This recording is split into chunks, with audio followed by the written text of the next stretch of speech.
बिस्मिल्लाहिर्रहमानिर्रहीम। बिस्मिल्लाहिर्रहमानिर्रहीम। जहाँ पे अदालती फ़ैसलों का एहतराम नहीं हो रहा, जैसे फ़वाद चौधरी साहब और असद उमर साहब ने बताया, और जहाँ पे लोग गायब होना शुरू हो गए हैं, मिसिंग पर्सन शुरू हो गए हैं सियासत के अंदर हमारी, तो वहाँ पे मईशत का भी कोई अच्छा हाल नहीं है। अब आप ये देखें कि शौकत तरीन साहब के ऊपर एक अजीब व गरीब सा केस बनाया जा रहा है। भाई बंदा पूछे, मईशत तुमने तबाह की, मईशत मिफ्ता ने तबाह की, मईशत इसाक डार ने तबाह की और आज भी कर रहा है। शौकत तरीन का क्या कसूर है? शौकत तरीन के वक्त पे तो आपके ज़र मुबादला के ज़खायर भी पूरे थे, फाइनेंसिंग का कोई क्राइसिस भी नहीं था।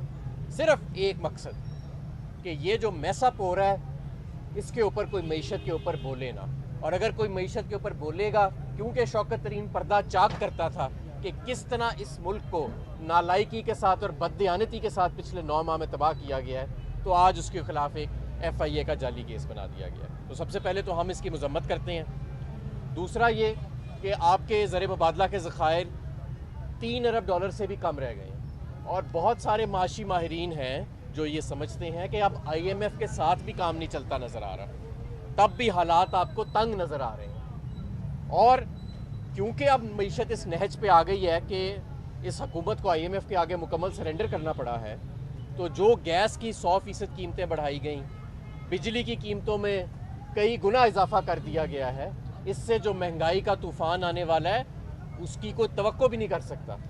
इस वक्त आपके मुल्क में अफराते ज़र 30% है।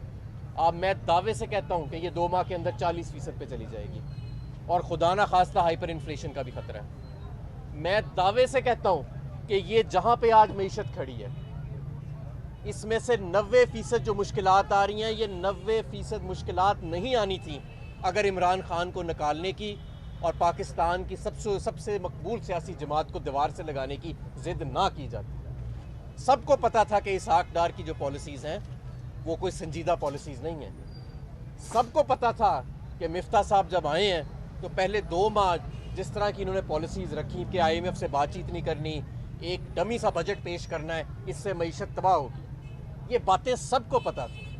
लेकिन इन लोगों को हम पे मुसल्लत रखा गया क्योंकल इमरान खान का कद बहुत बढ़ चुका है, तो हम डरने वाले नहीं हैं। और मैं ये भी आपको बताना चाहूँगा कि ये मईशत तब ही ठीक होगी जब मुल्क में सियासी इस्तेकाम आएगा, जब मुल्क के अंदर माशी इस्तेकाम आएगा। और सियासी और माशी इस्तेकाम आइन और कानून को मुंजमद करके नहीं आता। अगर राजा सिकंदर सुल्तान ये समझता है कि वो अकेला पूरे मुल्क में जमहूरियत जो है उसको सस्पेंड कर देगा, और इलेक्शन, पूरे आइन की जो रूह होती है, सबसे ज़रूरी चीज़ होती है वो इलेक्शन होते हैं, क्योंकि कौन कानून साजी करेगा, कौन हुक्मरानी करेगा, इसका फैसला बंद कमरों में नहीं होना, इसका फैसला अवाम ने करना है।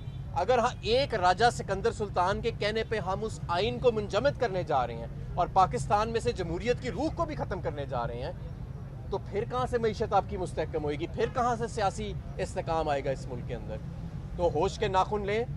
हाई कोर्ट का फैसला आ चुका है, उस पर फौरी तौर पर अमल दरामद होना चाहिए, वरना तौहीन कंटेम्प्ट जो है, तौहीन अदालत का जो कानून है वो आपके सामने मौजूद है। हम पे तो सारे कानून लगे ना, तौहीन बिलावल भी लग गया, तौहीन IMF भी लग गया, तौहीन इलेक्शन कमीशन भी लग गया, पता नहीं किस किस की तौहीन और लग जाएगी।